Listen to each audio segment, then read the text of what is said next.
घने जंगल में एक खूबसूरत हसीना नकाब पहनी थी, जिसकी आंखें नीली रंग की चमक रही थी। लंबे घने काले बाल। वो घने जंगलों से गुजर रही थी। वहां से गुजर रही गांव की दो लड़कियां उसे देख मोहित हो जाती है। रितु, वो देखो, वो लड़की कौन है? कितनी खूबसूरत है। नकाब पहने घने जंगलों से जा रही है। उसकी आंखें तो कोई अप्सरा से कम नहीं है। हाँ, तुम बिल्कुल ठीक कह रही हो हेमा। ये तो सच में बहुत ही खूबसूरत लग रही है। इसकी आंखें इतनी खूबसूरत है तो इसका पूरा चेहरा कितना खूबसूरत होगा। चलो चलकर इससे बातें करते हैं और इसका पूरा चेहरा देखते हैं। हाँ, बिल्कुल ठीक कह रही हो। चलो चलते हैं। फिर दोनों उस अप्सरा के पीछे पीछे जाने लगती है। ये क्या? तुम दोनों कौन हो और मेरा पीछा क्यों कर रही हो? आप बहुत ही खूबसूरत हो। आपकी ये दोनों नीली आंखें किसी चांद से कम नहीं है। और आपके बाल, ये बाल सच में बहुत खूबसूरत है। आप बहुत खूबसूरत दिख रही हो, इसीलिए हमें आपका पूरा चेहरा देखना है। हाँ, मुझे भी आपका चेहरा देखना है। तुम्हें मेरी आंखें और मेरे बाल बहुत पसंद आए। क्या तुम्हें भी मेरे जितना खूबसूरत होना है? ये तो बहुत ही खुशी की बात होगी कि मैं आपकी तरह खूबसूरत हो सकूं। अरे, कौन लड़की होगी जिसे खूबसूरती नहीं पसंद? हाँ हाँ, मुझे भी आपके जैसा खूबसूरत होना है। हाँ, मुझे भी होना है। मुझे भी आपकी तरह खूबसूरत बनना है। ठीक है, रुको, अभी मैं तुम दोनों को अपने से भी ज्यादा खूबसूरत कर देती हूँ। इतना कहते ही अप्सरा की दोनों आंखों से तेज रोशनी निकलने लगती है, जिससे ऋतु और हेमा की खूबसूरती अप्सरा के अंदर समाने लगती है, जिससे कि अप्सरा की आंखें और उसके बाल और भी ज्यादा चमकने लगते हैं। ये मुझे कुछ दिख क्यों नहीं रहा? और क्या मेरा चेहरा इतना बूढ़ा जैसा क्यों हो रहा है? ये क्या कर रही हो तुम? देखो, हम लोगों ने तुम्हें खूबसूरत बनाने को कहा था, पर तुमने तो हमें बदसूरत और बूढ़ी बना दिया है और हम दोनों की आंखों की रोशनी चली गई। नहीं, ऐसा नहीं हो सकता। तुम लोगों ने क्या सोचा था कि मैं तुम लोगों को खूबसूरत बना दूंगी? अब चली जाओ यहाँ से। वो तो शुक्र मनाओ कि मैंने तुम्हें बख्श दिया, वरना तुम्हें इससे भी भारी कीमत चुकानी पड़ती। अप्सरा घने जंगलों में ओझल हो जाती है और दोनों लड़कियां फूट फूट कर रोते हुए गांव की तरफ भागने लगती है। वहीं दूसरी तरफ अप्सरा एक पेड़ के नीचे जाकर बैठ जाती है और अचानक उसकी आंखों से आंसू निकलने लगते हैं। मैं इतना कुछ हासिल करके भी खुश क्यों नहीं रह पा रही हूँ? मुझे पता नहीं क्या हो गया है। मैं चाह कर भी इस खूबसूरती की खुशी नहीं मना पाती हूँ। अप्सरा की आंखों से लगातार आंसू बहने लगते हैं। वहीं दूसरी तरफ दोनों लड़कियां बदहवास भागते हुए गांव के चौपाल पर पहुंचती है। उनकी हालत देखकर मुखिया और गांव वाले चौंक जाते हैं। अरे, ये देखो, देखो तो सही, ये दोनों कौन भिखारिने हैं जो हमारे गांव की तरफ भागती आ रही हैं? ऐसा लग रहा है मानो जैसे इनकी आंखों की रोशनी चली गई है। हाँ मुखिया जी, लगता है ये कहीं की भिखारी हैं। इतने में दोनों लड़कियां जैसे तैसे मुखिया के पास पहुंचती है। मुखिया जी, हमें बचा लीजिए। उस अप्सरा ने हमारी आंखों की रोशनी छीन ली और हमें बदसूरत बना दिया। हाँ मुखिया जी, उसने हमें खूबसूरत बनाने का वादा किया था और हमें कहीं का नहीं छोड़ा। उनकी बातें सुनकर सभी के पैरों तले जमीन खिसक जाती है। गांव में सन्नाटा छा जाता है। क्या? यानी वो अप्सरा फिर से लौट आई है? हे भगवान, वो तो हमारी गांव की सबसे खूबसूरत लड़कियां और लड़कों की आंखों की चमक छीन लेती हैं। पता नहीं वो किस जन्म का बदला ले रही हैं हमसे। मुखिया जी, ये हादसे तो दिन प्रतिदिन बढ़ते जा रहे हैं। हमें कुछ ना कुछ करना होगा, वरना हमारे गांव की सारी खूबसूरत लड़कियां बदसूरत हो जाएंगी। उनका आतंक बढ़ता ही जा रहा है। हाँ, तुम ठीक कहते हो। चलो आज ही हम इसका समाधान निकालते हैं। सुना है जंगल में एक बहुत ही बड़े साधु महात्मा हैं जिनके पास हर समस्या का समाधान है। वो हमें कोई ना कोई उपाय जरूर बताएंगे। इतना कहकर सभी गांव वाले वहां से निकल पड़ते हैं। वहीं दूर खड़ा सेठ का बेटा अविनाश ये सारी बातें सुन लेता है और उसके मन में लालच आ जाता है। क्या एक अप्सरा जिसकी आंखों में इतनी तेज रोशनी है, यानी वो सबकी खूबसूरती को इकट्ठा कर रही है। अगर उसकी शक्ति मुझे मिल जाए तो मैं सर्वशक्तिशाली हो जाऊंगा। यही अच्छा मौका है अविनाश, चल अपने आगे का दांव खेल। अविनाश वहां से निकल पड़ता है और घने जंगलों से होते हुए एक बूढ़े तांत्रिक के पास पहुंच जाता है। आओ अविनाश, आओ, बताओ आज यहाँ कैसे आना हुआ? अविनाश की आंखों में लालच साफ दिखाई दे रहा था।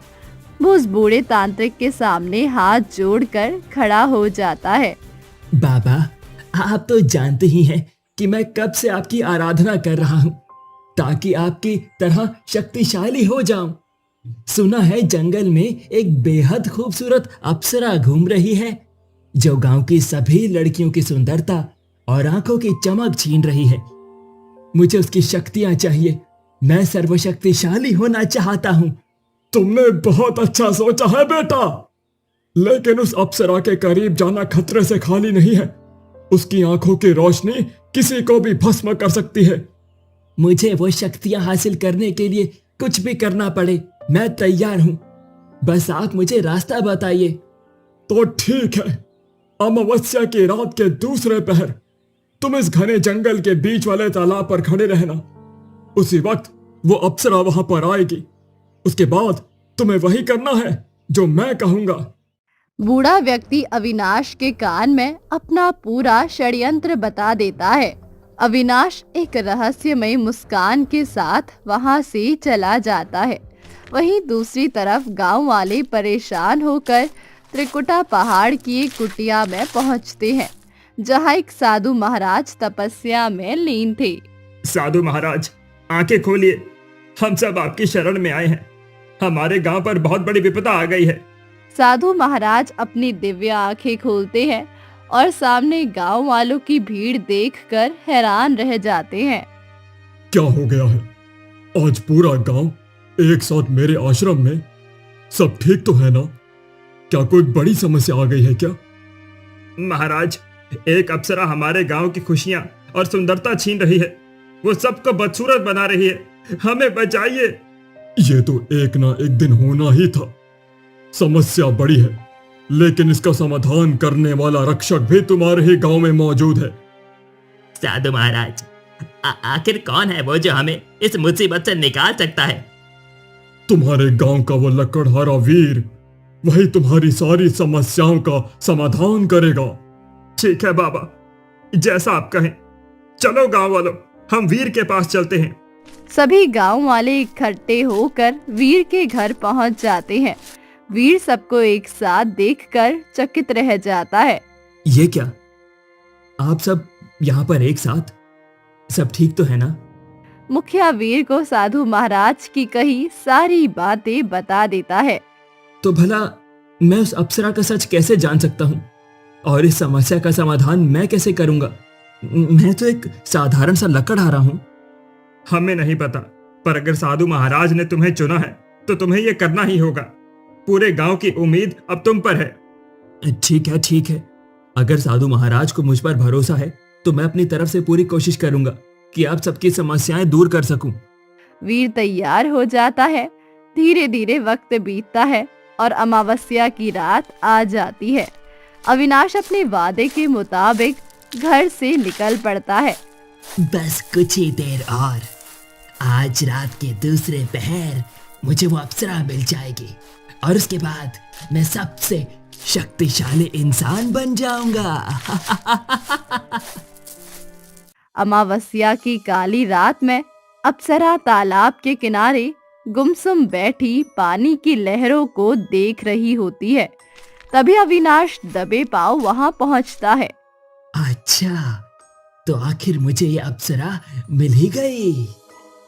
अब जल्दी से मैं वैसा ही करता हूँ जैसा पापा ने मुझे बताया था।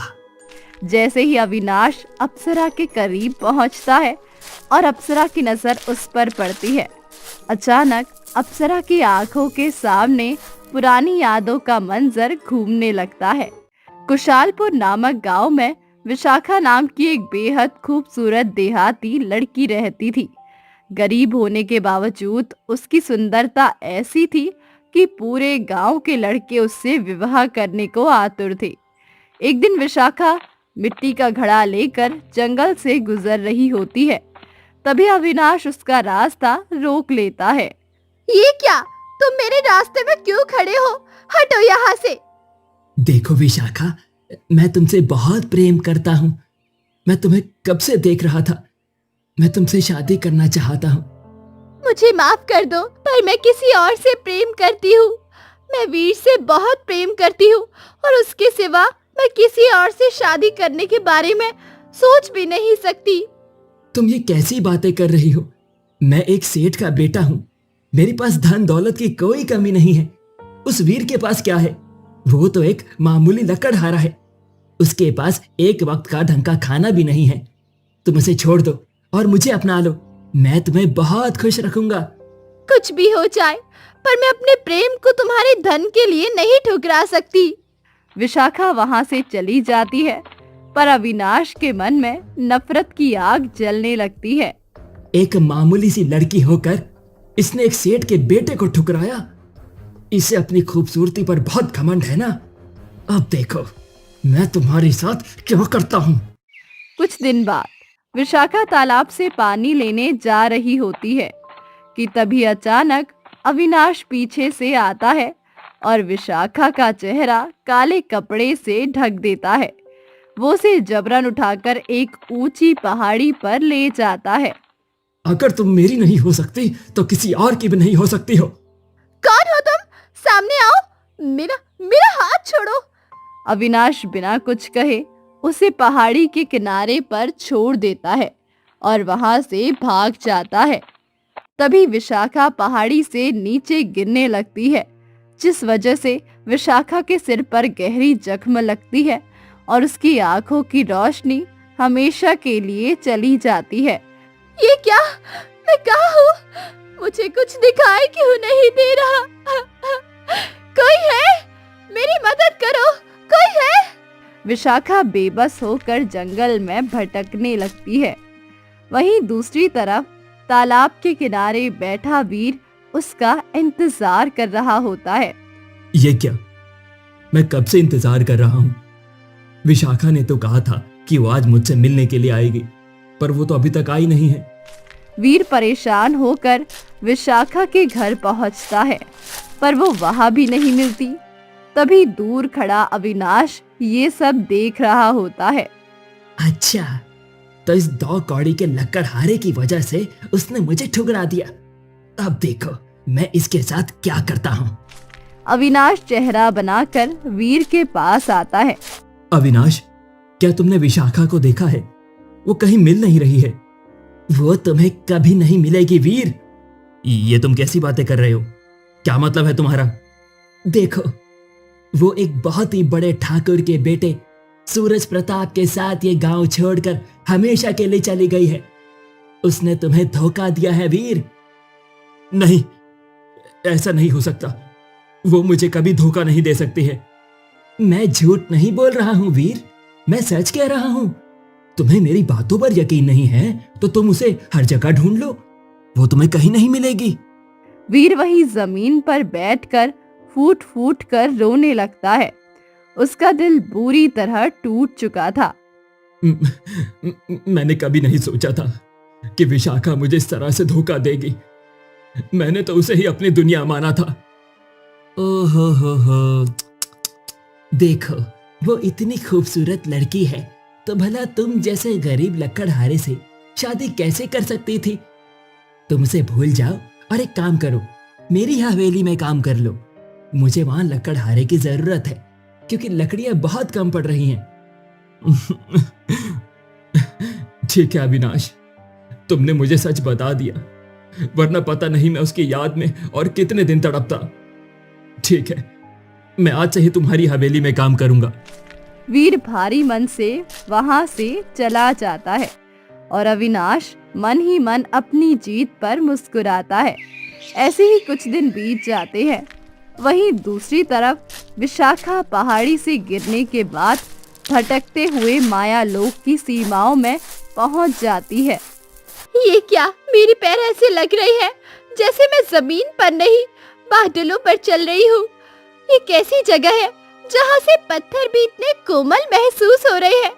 विशाखा परेशान होकर इधर उधर हाथ मार रही होती है कि तभी सामने से माया लोक के राजा महाराज रुद्रसेन प्रकट होते हैं।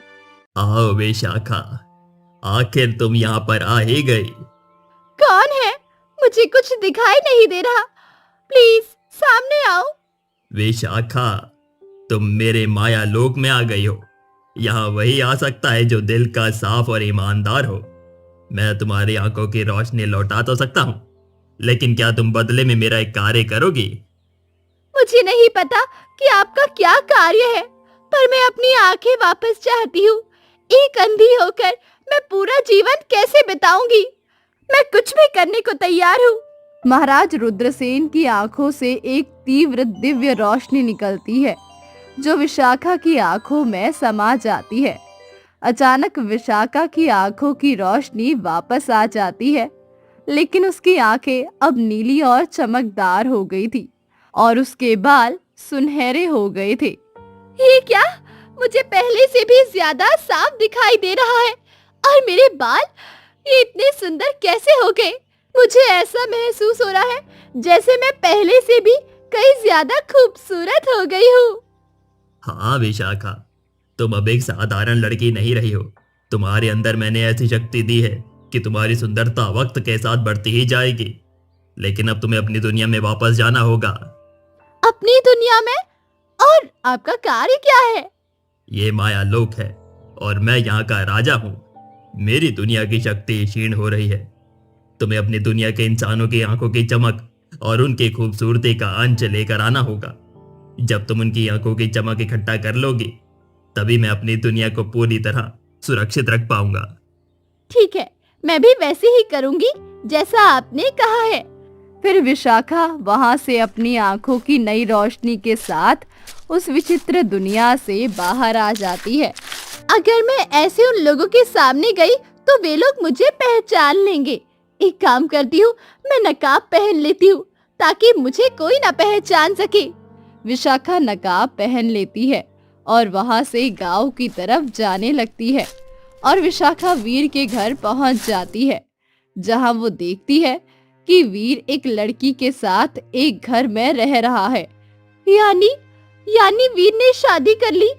इतने बड़े बड़े वादे करता था, यानी वो मेरा कुछ दिन भी इंतजार नहीं कर सका और उसने किसी दूसरी लड़की से शादी कर ली। यानी वो मुझसे प्रेम नहीं करता था, जिसके लिए मैंने अपना सब कुछ त्यागा है। अब मैं सबसे बदला लूंगी, जैसा उस विचित्र दुनिया के राजा ने कहा था। मैं बिल्कुल वैसा ही करूंगी। तो तुम हो, मैं तुम्हें छोड़ूंगी नहीं अविनाश। तुम मुझे पहचानती हो? कहीं तुम विशाखा तो नहीं? लेकिन उसकी तो इतनी खूबसूरत आंखें और इतने सुनहरे बाल नहीं थे। फिर तुम अप्सरा कैसे हो सकती हो? तुमने जब मुझे उस पहाड़ी पर छोड़ा, उसके बाद मैं वहां से नीचे गिरने के बाद एक बहुत ही विचित्र दुनिया में पहुंच गई और वहां के राजा ने मुझे शक्तियां दी है। अब उसकी शक्ति का शिकार तुम भी बनोगे। इतना कह ही रही होती है कि तभी अविनाश एक भभूत लेकर विशाखा के ऊपर छिड़क देता है, जिससे कि विशाखा की आंखों की चमक अवनी के हाथों में जाने लगती है। ये क्या? तुम मेरी आंखों की चमक क्यों ले रही हो? नहीं, ऐसा नहीं हो सकता। तुम एक मामूली सी लड़की हो और ये आंखों की शक्ति अब मेरे पास रहेगी और मैं सर्वशक्तिशाली हो जाऊंगा। मुझे कोई नहीं हरा सकता।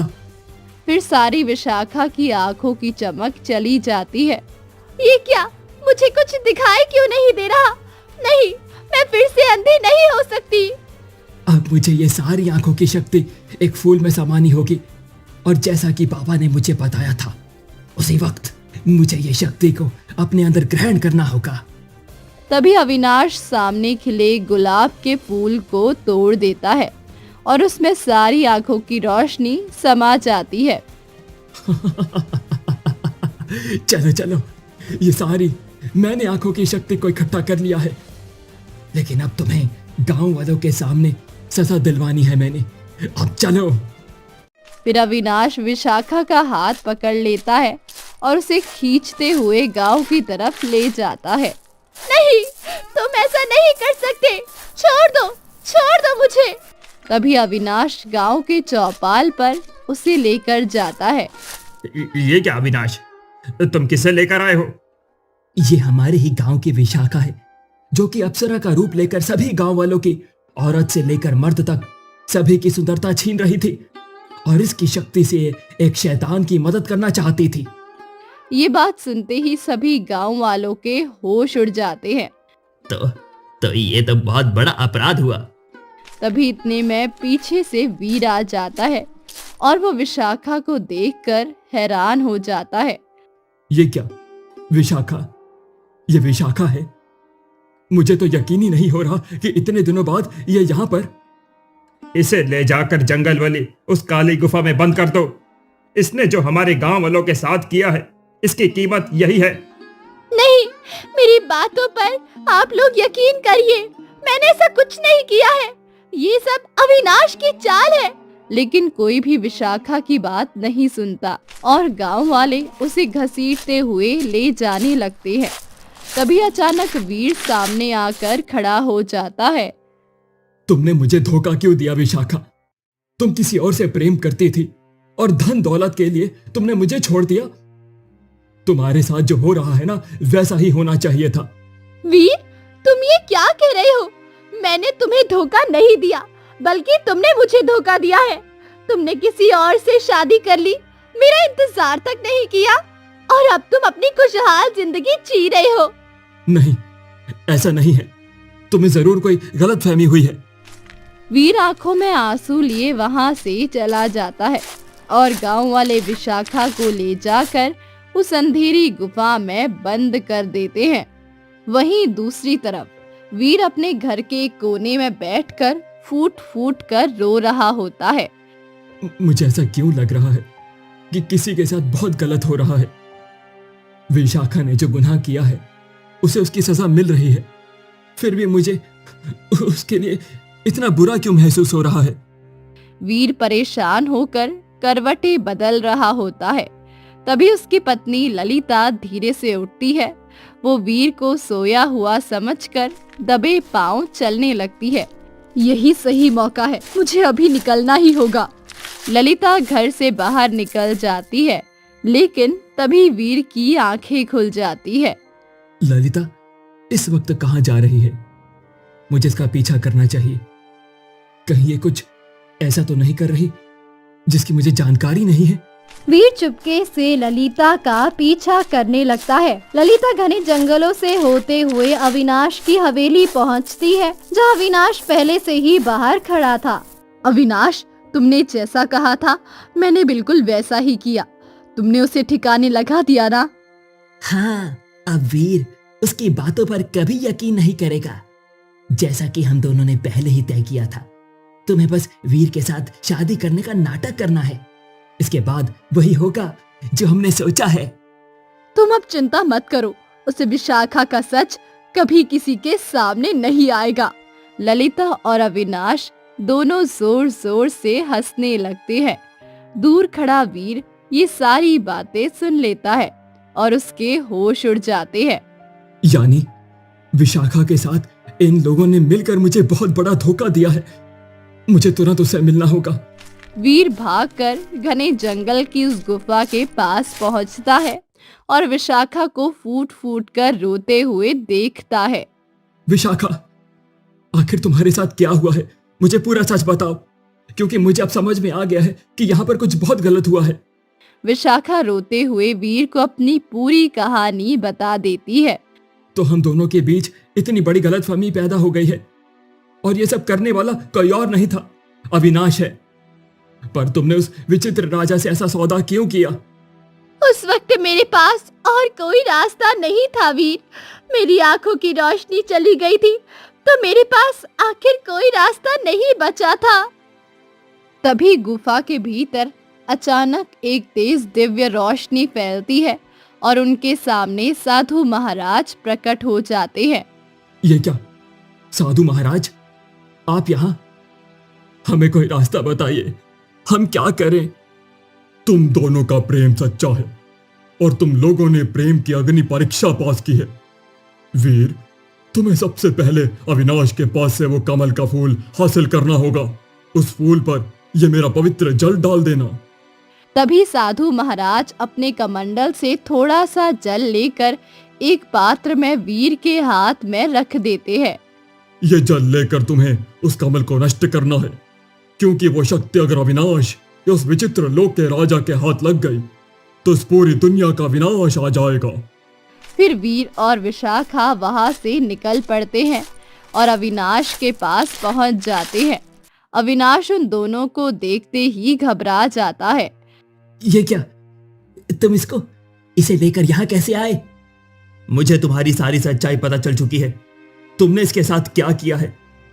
अब वो ड्रामा दिखाने की जरूरत नहीं है, समझे तुम?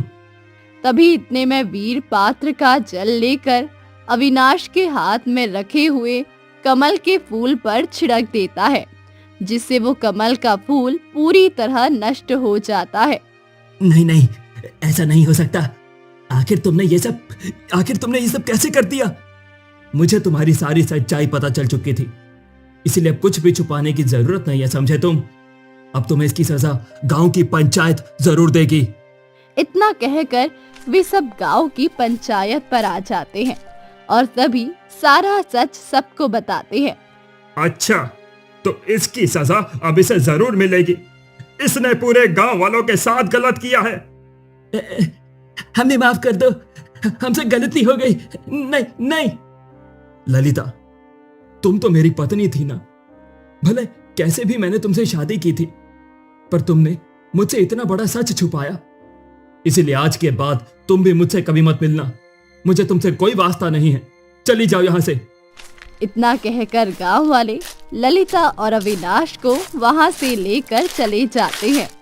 मुझे अब जाने दो वीर, मैं अंधी हो गई हूँ। मैं अब तुम्हारे लायक नहीं रही। नहीं विशाखा, तुम अंधी हो गई हो तो क्या हुआ? तुम मेरी हो और हमेशा मेरी ही रहोगी। मैं तुम्हें इसी रूप में अपनाता हूं और मैं अपना बाकी का जीवन तुम्हारे साथ बिताना चाहता हूं। इतना कहकर वीर विशाखा को लेकर वहां से चला जाता है और कुछ ही दिनों में दोनों शादी करके खुशी खुशी साथ रहने लगते हैं।